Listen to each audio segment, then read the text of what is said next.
savez, que ce soit dans le monde de l'entrepreneuriat, l'immobilier, l'investissement immobilier, la bourse, la crypto, que ce soit dans n'importe quel domaine, vous savez, il y a une chose qu'on a tous besoin, idéalement sur une longue période, sinon, à un certain moment dans notre vie, c'est clair et définitif qu'on frappe un mur et qu'on a besoin de ce type de personnes-là. Je vous en dis pas plus. Bonjour tout le monde, bienvenue sur ma chaîne Immobilier 101 avec Christopher Salador où je partage avec vous trucs, astuces et stratégies gagnantes en immobilier, en business, en mindset et aussi en finance. Alors si ce sont des sujets qui t'intéressent, je te suggère d'écraser le bouton j'aime, mais surtout de t'abonner à ma chaîne. Dans cette vidéo, je passe en entrevue un coach, business, leadership, communication. Il gravite alentour des tops du Québec et même plus. Il a coaché des tops. Je l'ai connu à travers la firme Maxime Victor et il côtoie un leader dans le monde de l'investissement immobilier chez les mordus d'immobilier. Il est très présent en ligne. J'ai l'honneur de passer en entrevue Raymond Brisebois. Puis pour ceux qui ne le connaissent pas, je vous invite à écouter cette vidéo-là jusqu'à la fin parce qu'il va partager des pépites d'or, que ce soit dans le mindset, que ce soit dans le développement de soi, que ce soit dans le dépassement de soi. Parce qu'il n'y a pas juste l'investissement dans la vie, il y a comment réussir et se dépasser, devenir une meilleure version de soi-même. Ça ne se fait pas tout seul et c'est pour ça qu'on a besoin d'un coach. Et c'est pour ça que je me suis dit, tu sais quoi, il faut que j'invite Raymond Brisebois dans ma vidéo. Mais juste avant de rentrer dans le vif du sujet, si vous désirez vendre, acheter ou investir en immobilier, allez dans la description dans le bas de cette vidéo. Vous allez pouvoir cliquer sur un lien pour réserver une consultation gratuite avec votre cher et l'unique Better Call Chris, où est-ce que je vais pouvoir regarder votre situation, répondre à toutes vos questions, mais surtout, on va pouvoir ensemble élaborer un plan d'action qui va vous permettre de soit vendre, acheter ou investir en immobilier. Alors, si ça t'intéresse, c'est une consultation gratuite avec moi. Aussi, ma formation gratuite est finie. Alors, reste à l'affût dans la description dans le bas de mes vidéos pour pouvoir avoir accès à cette formation gratuite. Et sans plus tarder, je vous présente Raymond Brisebois et rentrons dans le vif du sujet dès maintenant.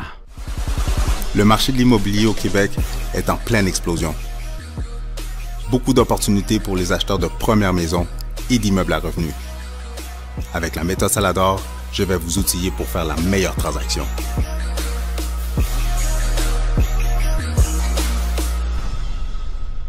Un gros merci, Raymond, de t'être déplacé de chez toi et d'être venu sur mon podcast. Hey, merci de m'avoir invité, surtout. Oui, ça faisait plaisir. Ça faisait enfin. Exactement, enfin. Ça faisait plusieurs fois qu'on se croisait. Ouais. Puis je te disais, tu t'en viens. Mais je voulais un beau setup. Je voulais que toutes les choses soient en place pour te recevoir. Tu as effectivement un beau setup. Ah, merci. Donc, pour commencer, pour les gens qui ne te connaissent pas, même si tu es quand même connu dans le monde des immopreneurs chez les mordus, sur Facebook et dans ta communauté, mais dans la mienne, pour les gens qui ne te connaissent pas, peux-tu nous expliquer un petit peu c'est quoi ton background, puis qu'est-ce que tu fais pour aider les immopreneurs, les entrepreneurs à passer au prochain niveau? Moi, mon background vient de la vente, si on veut. Vente, service à la clientèle. Pendant une trentaine d'années, j'ai travaillé dans les télécoms. Okay. J'ai vendu les premiers téléphones cellulaires. Les réseaux venaient juste d'ouvrir. Là. Les réseaux ont ouvert Bell et Cantel en 85. Okay. Et en 89, je commençais à en vendre. Là. Je travaillais pour un distributeur. À l'époque, si on se rappelle, c'était 4-5 000 chaque téléphone cellulaire, là, des grosses boîtes. Mm-hmm. Alors, j'ai toujours été passionné de la vie, les êtres humains, la vente. Je ne le savais pas, même si j'étais salarié à l'époque. J'étais comme un entrepreneur, si on veut, entre les deux oreilles. Ce qu'on appelle aujourd'hui un intrapreneur. Parallèlement à ça, j'ai commencé à coacher au hockey. Mon fils. Donc, comme tout papa, on commence à coacher son garçon. Il avait 9 ans à l'époque. Sauf que là, comme Obélix dans Potion magique, je me suis découvert une passion pour le coaching. Tellement que j'ai demandé à cesser de coacher mon fils, c'est-à-dire les 9-10 ans, pour avoir des plus vieux. J'ai commencé à coacher des joueurs d'élite, si on veut, là, 17-18 ans, le midget 2A à l'époque, pendant une dizaine d'années. Alors, ça m'a amené à suivre toutes les certifications possibles et inimaginables, tous les grades de Hockey Québec, Hockey Canada, puis ainsi de suite. Et c'est là que j'ai découvert, si on veut, ma mission qui est d'aider les gens et surtout de former des leaders. Okay. Surtout d'enseigner, de former, de coacher et de voir des gens se développer, de libérer le potentiel chez des gens. Nice. Fait que ça, j'ai découvert ça là. En même temps, est arrivé dans ma vie en 2003, donc v'là 20 ans, Toastmasters. Mhm. J'allais là pour apprendre un peu à parler en public, quoique je le savais déjà. En tout cas, je pensais que je le savais. Et quand je suis arrivé là, encore un peu la même analogie comme Obélix dans Potion Magique, je suis vraiment devenu à l'époque un freak, si on veut, de ce programme-là, qui est non seulement un programme de communication, mais qui est aussi un programme de leadership. 100%. Fait que mon leadership a continué à se développer là. Ma passion pour le leadership, pour l'humain, pour le développement a continué à se développer là. Ça m'a amené aussi à faire de la compétition d'art oratoire. En français, je suis devenu le champion du Québec en français en 2014. Nice. 2016, je suis allé à l'international parce que cette fois-ci, je m'essayais en anglais. J'ai gagné ma finale de district qui est tout le Québec puis l'Est de l'Ontario. Ça m'a amené en semi-finale du championnat mondial d'art oratoire en 2016 à Washington. Alors, c'est cette passion-là de partager des messages, qui s'est transformée aussi en coaching, de former des leaders, puis qui est devenu mon why, de faire une différence avec les gens qui veulent faire une différence. That's it. En d'autres mots, plus simple, aider des gens qui veulent aider des gens. Super, j'adore qu'est-ce que tu viens de dire parce que en tant que courtier immobilier, justement, j'avais un coach business mindset qui aidait d'autres collègues aussi puis qui m'aidait que j'avais utilisé ses services. Puis une des choses qui m'avait fait comprendre aussi, c'est que je m'en doutais, mais je ne l'avais pas vraiment réalisé, mais que c'était littéralement ça. La business de courtier immobilier, c'est littéralement d'aider les gens. Puis aussi, même de l'autre côté de la médaille, mettons, pour ceux qui sont plus investisseurs immobiliers, ben aussi, leur business, c'est d'aider les gens, d'apporter des logements adéquats, que ce soit de haut de gamme, d'entrée de gamme, mais d'apporter un produit intéressant sur le marché, peu importe, locatif, court terme, peu importe, mais c'est d'aider les gens, c'est de les aider dans peu importe la situation qu'ils sont. Tout à fait. Et j'ai le luxe maintenant de choisir mes clients. Et quand on parle d'investisseurs immobiliers, j'en ai quelques-uns comme clients. Et la condition première, c'est que tu veux aider des gens. That's it, j'aime ça. Puis justement, c'est qui les clients que tu aides? C'est qui mettons, ta clientèle cible? Bien, ça se divise en 3 volets, si on veut. Quand j'ai commencé, il y a une vingtaine d'années, je coachais spécifiquement des conférenciers, des conférencières. Parce que c'est là encore aujourd'hui, mon champ d'expertise premier, si on veut, d'aider soit des chefs d'entreprise ou des gens qui font de la conférence, de la formation, sous toutes ces formes, à bâtir leur message, à mieux raconter leur histoire, à capter l'attention, à engager l'auditoire, puis ainsi de suite. Je le fais encore. Ce que ça a fait aussi, c'est que quand on parle de communication, on parle aussi de leadership. Ça va ensemble. Et j'ai développé une expertise en entreprise, dans le monde corporatif, à aller visiter des compagnies, des organisations, des municipalités, des corps de police, puis ainsi de suite, pour enseigner, former, consultation, à tout ce qui est communication, bien sûr, mobilisation aussi, leadership, travail d'équipe, ainsi de suite. Est arrivé COVID, mars 2020. D'ailleurs, j'étais en conférence à Toronto quand ça commençait à arriver. Là. On attendait, c'est drôle, l'anecdote, on attendait 60 entrepreneurs francophones de la région de Toronto où je devais faire une conférence. Il y en est venu 3. Wow! La veille, c'était les premiers cas là, dans la région de Toronto qui est arrivé. Fait que c'est sûr, ça m'a amené à me réinventer. Sauf que mon pourquoi est le même. Était le même et encore le même. Donc, ça a été pas nécessairement, pas que ça a été facile. J'ai eu peut-être une ou 2 semaines où je me demandais, OK, qu'est-ce qui se passe? Mon petit moment WTF. Sauf que je me suis reviré de bord quand même assez vite et j'ai fait, ma pratique est devenue plus de coaching one-on-one. OK. Ça faisait déjà depuis 2018 que je travaillais en coaching privé avec Jocelyn, le fondateur des Mordus d'immobilier. Ce qui m'a fait découvrir une communauté passionnante, fascinante d'investisseurs immobiliers. Alors, à ce jour, je suis retourné en entreprise, un peu moins qu'avant, parce que c'est pas encore la formation, les conférences en entreprise, c'est pas encore revenu comme avant. Ça l'a quand même repris. Donc, dans ma pratique maintenant, je vais en entreprise pour tout ce qui est communication, leadership, mobilisation, puis ainsi de suite. J'ai des conférenciers, des conférencières encore que je coach personnellement. Nice. Et j'ai beaucoup aussi d'investisseurs immobiliers et d'entrepreneurs qui ont besoin d'aide au niveau clarté, focus, productivité, gestion de l'énergie, tout ce qui a rapport à l'être humain. Tout ce qui a rapport entre les deux oreilles. Entre les deux oreilles. J'aime ça parce que, en plus, j'adore votre slogan. Puis pour ceux qui ne le savent pas, on a fait une vidéo sur votre podcast. Donc, allez l'écouter. Ouais. Mais c'est littéralement entre les deux oreilles que ça se passe. Il y a un dicton que j'aime beaucoup, c'est les seules limites qui existent sont les limites qu'on s'impose à nous-mêmes. Effectivement. Puis justement, ben, les limites, si tu n'es pas enchaîné, si tu n'es pas en prison, si tu n'es pas dans une boîte, ben, la seule chose qui te limite, c'est qu'est-ce qui se passe entre tes deux oreilles. Puis je pense que j'ai réalisé avec le temps, on s'écoute trop. Aussi. Il y a une phrase à la mode là, dans le monde du développement personnel qui sonne tellement cheesy, là, qui sonne tellement zen, là, c'est « j'ai enfin commencé à m'écouter ».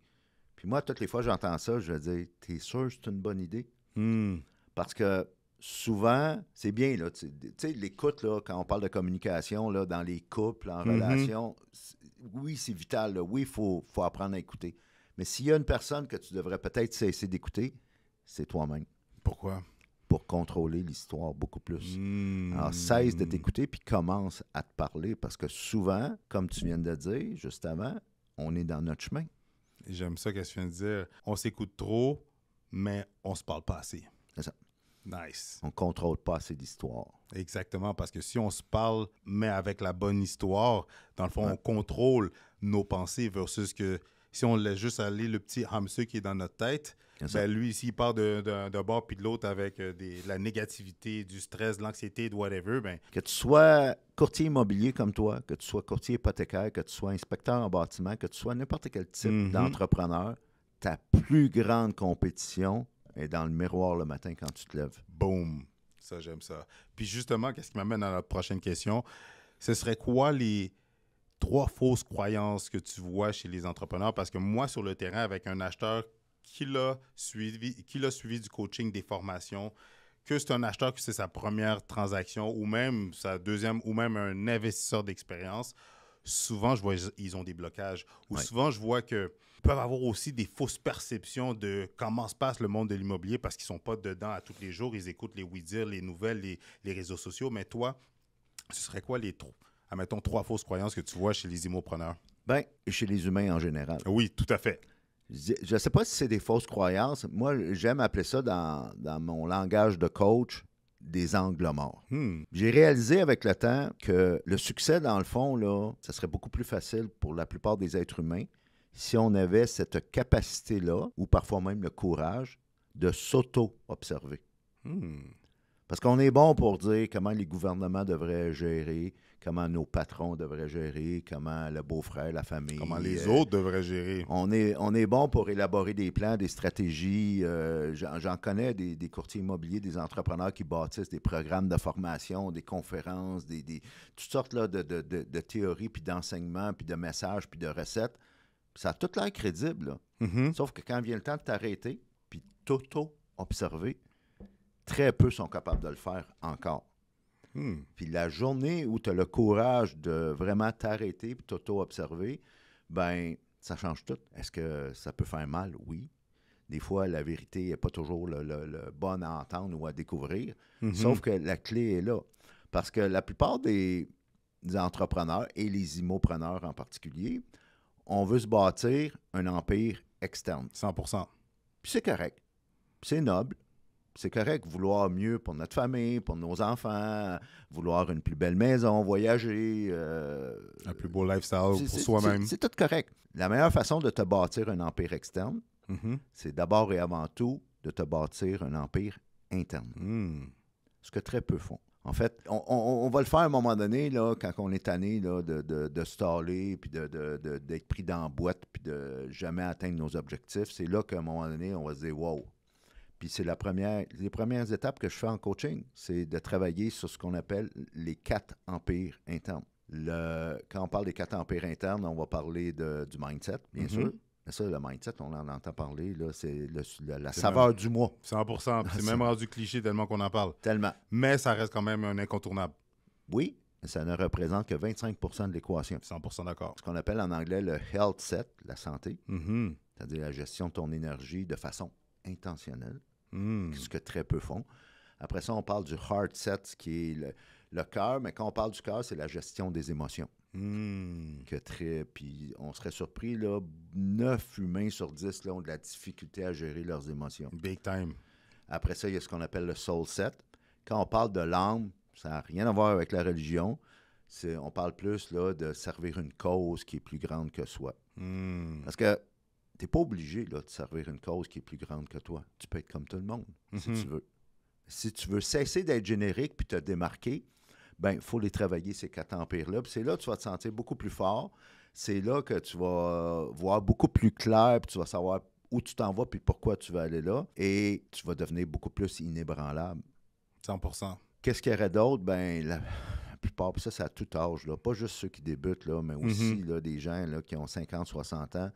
Il manque de clarté. C'est fou, là. Je le vois dans des événements, là. On va te poser des questions, puis là, tu es obligé de faire répéter la question parce que la personne qui te pose la question ne comprend même pas la question qu'elle vient de te poser, là, tu sais. Un gros manque de clarté.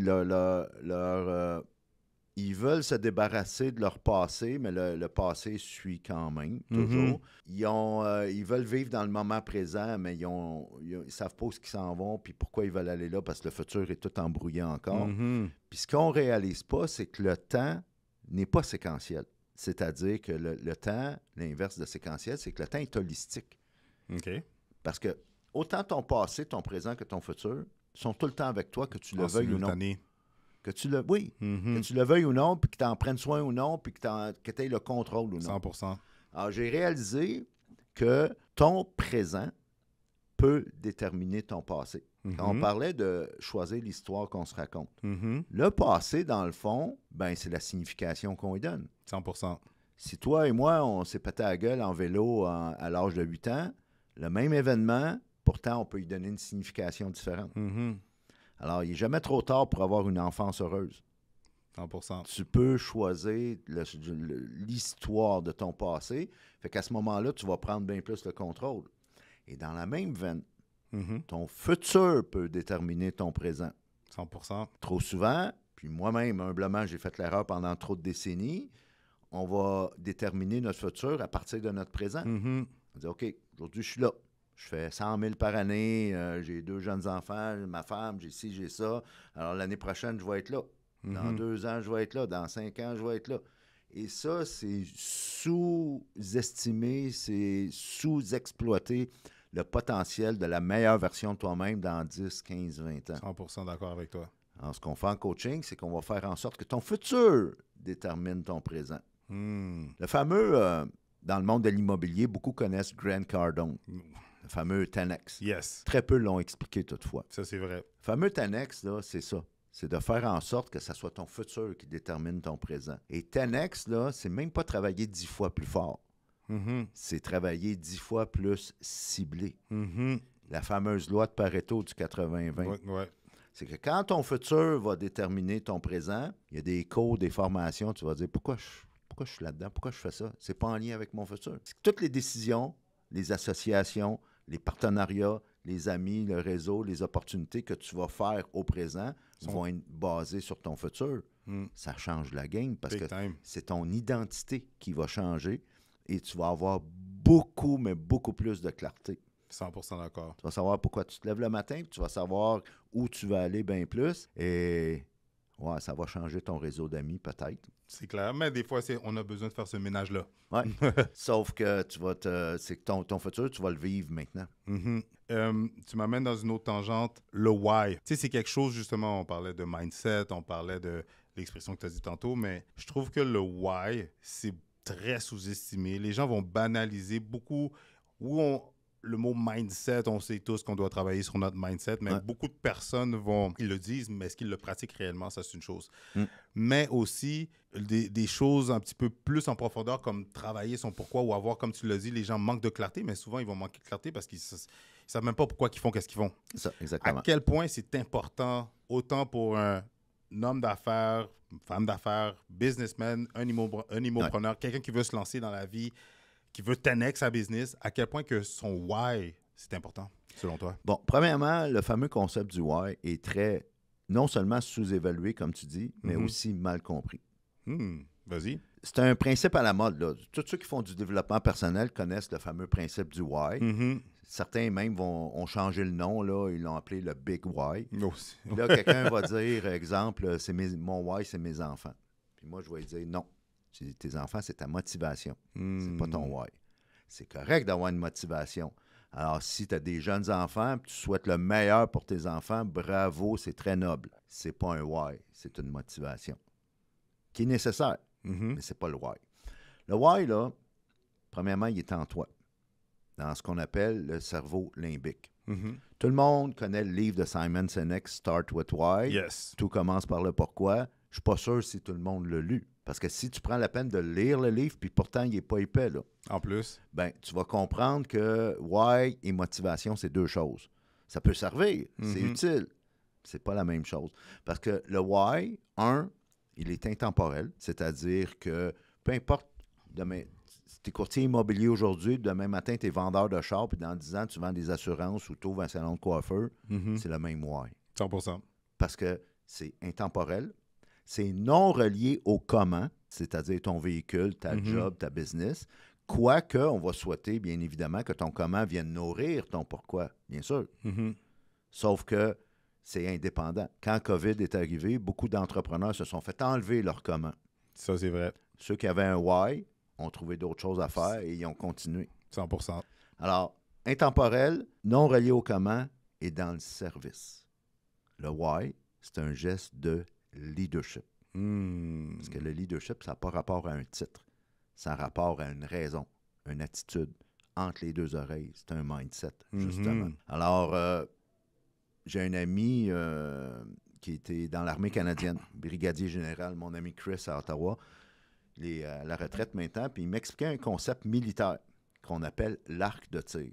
C'est un principe militaire dans toutes les armées du monde, partout sur la planète. Quand tu es en situation de combat à la guerre, on va placer un soldat à un endroit, puis on va lui dire, tu vois la maison là-bas, là, avec le toit vert, là, puis là, de l'autre côté, tu vois-tu la maison avec le toit bleu? Entre ces deux points-là, si tu vois quelque chose de menaçant, si tu vois qu'il se passe de quoi avec l'ennemi, fais ce que tu as à faire, tu peux tirer. Tu n'as même pas besoin de nous appeler, on te fait confiance. OK. Toutefois, à l'extérieur de ces deux points-là, peu importe ce que tu vois, sous aucune considération, touche pas. C'est pas à toi, on s'en occupe, puis tu pourrais même blesser un de tes chums. Wow, OK. Concentre-toi sur ton arc de tir. J'ai fait l'erreur pendant trop de décennies de ne pas réaliser que ce qui nous ralentit vers la réalisation de notre objectif ultime, de notre plein potentiel, de nos rêves, c'est même pas les obstacles. Ce sont les chemins trop faciles vers des objectifs moindres. Toute ma vie, j'ai été occupé. Jamais je me suis pogné le cul. J'ai tout le temps été un performant. J'ai tout le temps travaillé fort. Même il y a des années, je ne prenais pas de vacances. Mais est-ce que ce que je faisais, c'était significatif en lien avec mon plan à long terme? Bon, premièrement, je n'avais même pas. Mais beaucoup en ont pas. On fait des résolutions en début d'année au jour de l'an. Puis là, go, go, go. Puis là, j'ai fait 100 000 cette année. Je vais faire 110 l'année prochaine. Puis là, on se pousse dans le cul. Puis là, on ne réalise pas pourquoi on a de la difficulté à réaliser nos objectifs à court terme parce que ce n'est pas notre futur qui détermine notre présent. Ça, c'est vrai. Puis en plus, on n'a pas de raison de se lever le matin. Alors, revenons au why. Tu n'es pas obligé d'avoir un why. Tu peux être comme tout le monde. Alors, si comme courtier immobilier ou comme courtier hypothécaire ou n'importe quoi, n'importe quel champ d'expertise ou domaine d'activité dans lequel tu es, est-ce que tu veux cesser d'être générique? Est-ce que tu veux te démarquer? Est-ce que tu veux t'élever au-dessus du bruit? Est-ce que tu veux vraiment être différent? Puis les gens vont dire, lui, là, je veux faire affaire avec cette personne-là. Je ne sais même pas pourquoi, mais il y a quelque chose qui m'attire chez lui. Parce qu'un why fort et inspirant va faire de toi un pêcheur beaucoup plus qu'un chasseur. Les gens vont venir à toi. C'est bien moins forçant. Il y en a un paquet qui ne viendront pas à toi. Puis c'est correct, tu vas sauver du temps et de l'énergie. Parce que ceux qui ne viendront pas à toi, dans le fond, c'est parce que ton why les inspire pas. Mais tu as juste besoin, tu sais, tu as besoin de faire combien de transactions dans une année pour avoir du fun? Tu as juste besoin de ça, tu n'as pas besoin de toutes les faire, tu n'as pas le temps de toutes les faire. Tu as besoin juste de faire les bonnes. 100% d'accord. C'est la même chose dans n'importe quel business.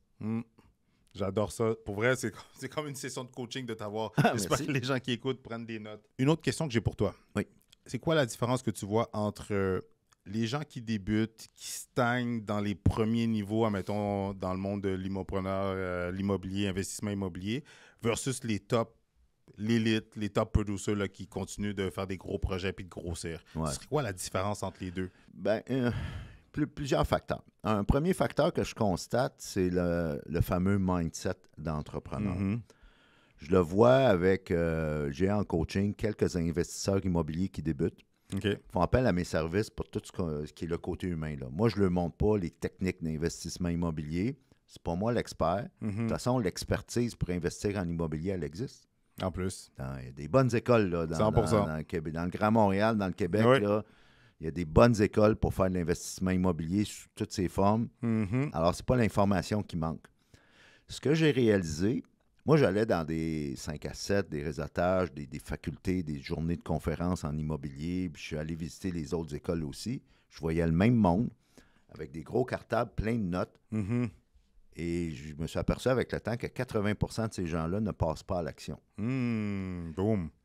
L'être humain ne change pas de comportement juste sur de l'information. Oui, l'information, elle est nécessaire, elle est vitale, elle est crédible, ça en prend. Ça prend autre chose. Souvent, ces gens-là, ils savent qu'est-ce qu'ils veulent plus.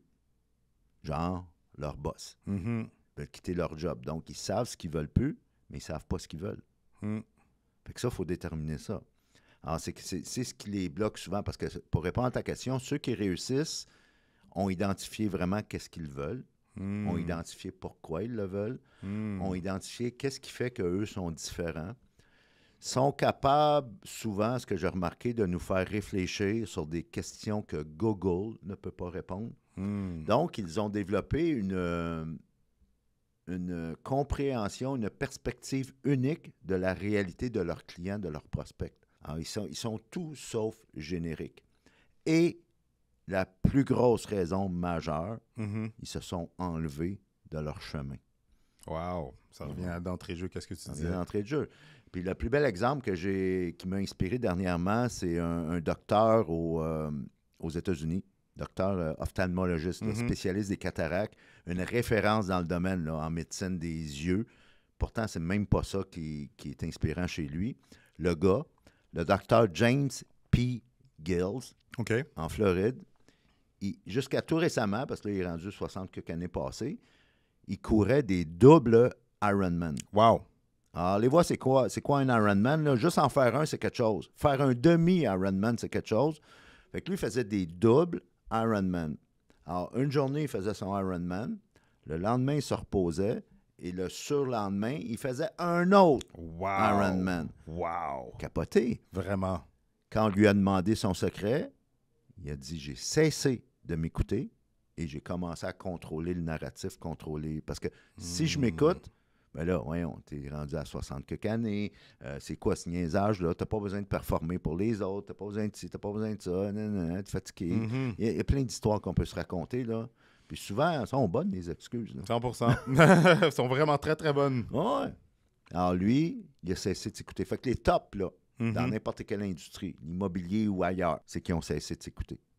Ils contrôlent le narratif. Et je pourrais ajouter, ils se sont désensibilisés du rejet. Parce que si tu regardes les tops, mettons là, dans l'immobilier, là, Mhm. c'est ceux qui se sont fait dire non le plus souvent. Dans n'importe quelle industrie. Et parce que, tu sais, le rejet, là, dans le temps de la préhistoire, ça voulait dire la mort. Mhm. Fait que notre cerveau est primitif. Mhm. Parce que dans le fond, là, c'est plus comme avant dans la préhistoire où si la tribu te rejetait, tu t'en allais dans la nature et tu étais assuré de mourir. Mhm. Aujourd'hui, là, si on te rejette, tu n'es pas en danger. Là. Vraiment, aucunement. Aucunement. Alors, c'est de se désensibiliser du rejet puis de la dépendance à l'approbation. Et c'est le trait commun, là, le dénominateur commun que les tops ont souvent. Super, super. Perfect. Comme dernière question que j'ai pour toi, Raymond. Pour les jeunes, parce que tu le vois, on s'est rencontrés plusieurs fois justement dans les événements de Jocelyn Grégoire, Les Mordus. Justement, tu l'as dit, tu as fréquenté plusieurs écoles, tu vois à la faculté des Mordus, tu es présent dans plusieurs domaines de l'entrepreneurship, que ce soit dans l'immobilier et autres. Mais aussi, je sais que tu vas être d'accord avec moi, il y a une tendance qu'il n'y avait pas, je dirais, avant les années 2010, c'est que les gens qui veulent plus de succès, plus d'argent, on en voit beaucoup plus chez les jeunes, si je peux dire ça Ouais, comme ça. ouais. On voit de plus en plus de jeunes aussi, 16 ans, 17 ans, qui sont même pas encore majeurs, qui veulent devenir riches, qui veulent se lancer en business, qui veulent investir en immobilier, qui voient l'immobilier comme la porte de sortie, genre à leur situation présente.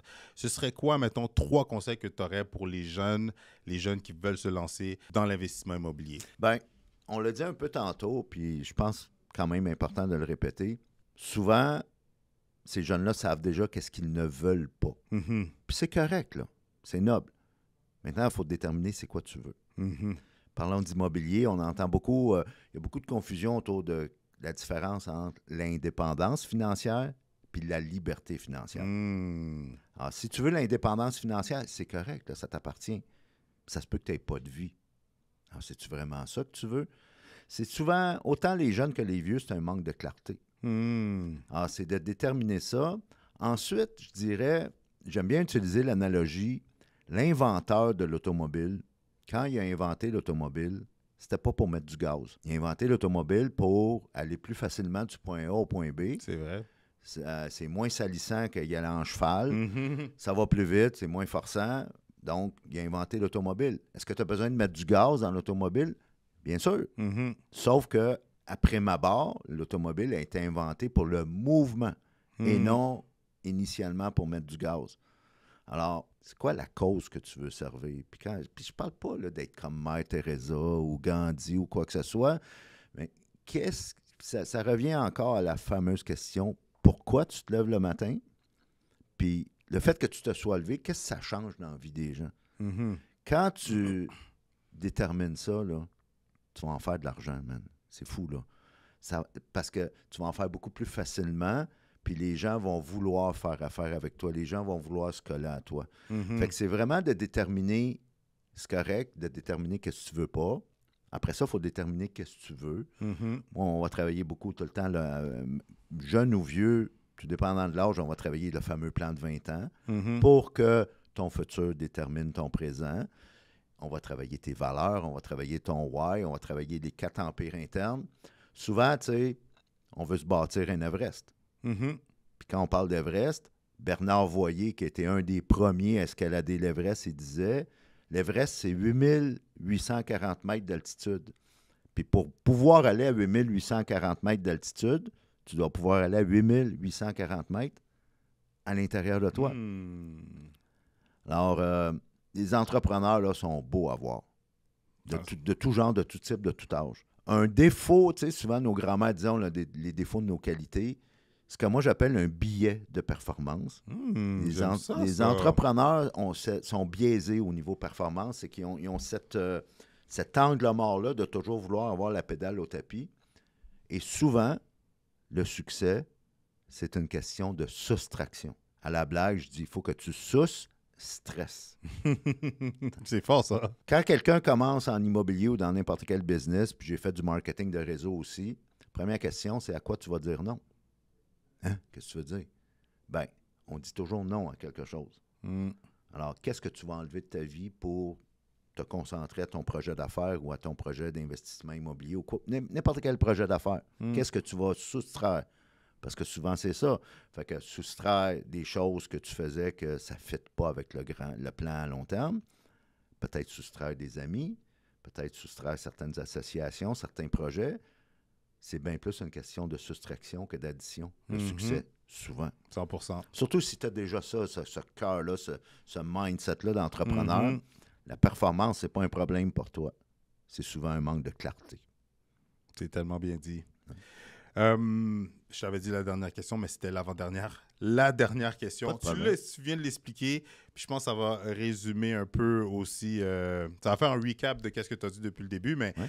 quand les gens ils embarquent dans le coaching avec toi, peu importe que c'est du corporatif, du monde des affaires ou des immopreneurs, investisseurs immobiliers, c'est quoi le processus, les procédures, comment tu fonctionnes avec Bon. justement le Bon point de point. départ? Ben, on a toujours ce qu'on appelle une entrevue de qualification. OK. Parce que le coaching, une relation de coaching, c'est un échange.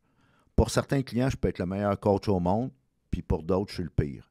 Alors, je m'essaye le plus possible maintenant avec le temps et la sagesse puis l'expérience de choisir des clients qui vont faire en sorte que je vais être le meilleur coach au monde. Et puis, je dis tout le temps à mes clients, c'est grâce à toi que je suis le meilleur coach au monde. C'est une synergie, c'est un travail d'équipe. Moi, je suis en charge du processus. Toi, tu es en charge des résultats. Tu es en charge de faire tes devoirs, tu es en charge de poser les actions. Je peux te botter le cul virtuellement, mais je ne peux pas le faire physiquement. Je ne le ferai pas physiquement, pas besoin. Donc, c'est à toi de faire des actions. Alors, l'approche, elle est très... Fait qu'il y a une entrevue de qualification, puis je vais m'assurer que est-ce que c'est du coaching que tu veux ou c'est juste de la validation? Souvent, les gens veulent se payer un coach pour être validé. T'en faire un peu de validation, là, mais pas tant que ça. Parce que le coaching, ça fait mal. C'est vrai. Dans le sens que c'est un effort. C'est pour ça que n'importe quel coach dans n'importe quoi, puis je suis membre d'une association professionnelle canadienne où je parle à d'autres coachs partout dans le monde, là, et on va faire payer d'avance souvent les clients. Pourquoi? Parce qu'on veut qu'ils s'engagent. Parce qu'un coup que l'engagement est scellé, ben il y a plus de chances qu'ils vont ne pas s'abandonner eux. Parce que quand un client cesse le coaching, dans le fond, là, c'est pas moi qui abandonne. Là. C'est lui-même ou elle-même. Alors, entrevue de qualification, on s'assure que tu veux vraiment du coaching et non de la validation. On regarde c'est quoi tes objectifs, et ainsi de suite. Mon approche, elle est, pour employer un mauvais français, customisée. C'est-à-dire, ce que je fais avec un client, ça ne veut pas dire que je fais la même chose avec l'autre. Quoique, on fait affaire avec des êtres humains, fait qu'il y a des thématiques qui sont récurrentes, qui reviennent. Alors, on travaille en premier les fondations, le why, les valeurs, le plan long terme, ainsi de suite. On travaille après ça les objectifs vraiment où tu veux aller. Alors, moi, je te rejoins là où tu es, puis je t'accompagne là où tu veux aller. That's it. J'aime ça. En gros, c'est ça. Puis, tu dirais quoi à la version plus jeune de toi-même, comme conseil, comme tips? Ah boy, ça je l'ai dit, je te dirais, en 2012, qui a été vraiment un événement familial, un drame familial qui a changé ma vie. C'est enfin, c'est là qui était un tournant, si on veut, puis qui m'a amené à être l'homme que je suis aujourd'hui. Le 4 juillet 2012, ma fille de 16 ans s'est faite frapper par un train. Oh, mes condoléances. Merci. Pour ceux qui connaissent l'histoire, si tu vois, je suis ma chaîne YouTube, là, l'histoire, elle est racontée dans certaines vidéos. D'ailleurs, quand j'ai fait de la compétition d'art oratoire, c'est l'histoire que je raconte. J'ai réalisé jusqu'à cet événement-là que la perfection m'avait gardé pauvre trop longtemps. J'attendais tout le temps le moment parfait, le timing parfait, puis un jour, puis là, quand je vais avoir ça, puis quand je vais avoir assez d'argent, puis quand je vais avoir mon site web, puis quand je vais avoir ci, puis quand je vais avoir ça. 2012, quand c'est arrivé cet événement-là, j'ai négocié avec moi-même. J'ai fait un compromis avec la tête de cochon que je suis pour remplacer perfection par excellence. Alors, en ayant cet engagement-là d'excellence comme valeur fondamentale chez moi, j'ai plus besoin de la perfection. C'est sûr, je me botte le cul à chaque jour pour atteindre cette excellence-là. Sauf que c'est pas la même game que parce que la perfection te garde pauvre. La perfection t'empêche tout progrès. Alors, c'est vraiment la réalisation que j'ai faite. Et quand j'ai commencé plus à temps plein dans le coaching, là, suite à cet événement-là, je me suis fait faire des cartes d'affaires à 33$ chez Vistaprint. J'ai même pas de site web encore en passant. Wow. Et je roule une business où je dois refuser des clients parce que ma business double à chaque année. Wow. Donc, c'est pas la perfection. Oui, tu peux viser l'excellence. Oui, tu peux viser de bien faire les choses. Mais tasse la perfection. Donne-toi la permission de, sois pas parfait, sois engagé. Puis ça change toute la game dans n'importe quelle game. Ça, c'est tellement vrai. Et je pourrais te garder ici, là, puis parler avec toi pendant des heures. Un gros merci, Raymond. Merci à puis toi, c'est Chris. sûr qu'on va faire une deuxième partie. Certain, avec plaisir. All right. Merci. Alors, que penses-tu de Raymond Brisebois, un coach en leadership, business, investisseur immobilier, immopreneur et aussi en communication? Moi, je le trouve wow, je le trouve vraiment intéressant. Mais dis-moi dans les commentaires, comment tu trouves Raymond? Est-ce que tu trouves que pour un futur investisseur immobilier, si tu n'as pas encore de porte, ou peu importe où est-ce que tu es rendu dans ton parcours, penses-tu qu'un coach en mindset, en développement de soi, en performance, ça peut faire une différence dans ta business, dans tes finances, dans la future version de toi-même? Écris-moi yes, yes dans les commentaires si tu trouves qu'un coach, c'est un incontournable dans une vie. Puis c'est correct, si le coaching, ce n'est pas pour toi, c'est correct aussi. Tu peux m'écrire non. Mais si tu vois que le coaching, ça peut faire une différence positive, ça peut apporter la transformation pour peu importe où est-ce qu'on est rendu dans notre vie ou peu importe dans le domaine qu'on est, encore une fois, écris-moi yes. Toutes les coordonnées de Raymond se retrouvent dans la boîte des descriptions. Donc, si vous voulez une consultation avec Raymond ou que ce soit rentrer en contact avec moi, les informations se retrouvent dans la description de cette vidéo. Pendant que vous y êtes, n'hésitez pas à écraser comme il faut le bouton j'aime. Si ce n'est pas encore fait, inscris-toi à ma chaîne. Et si tu désires avoir d'autres entrevues percutantes, intéressantes avec des tops, des leaders, des coachs, que ce soit dans le monde business, finance et l'immobilier, je te suggère de regarder une de ces deux vidéos-là.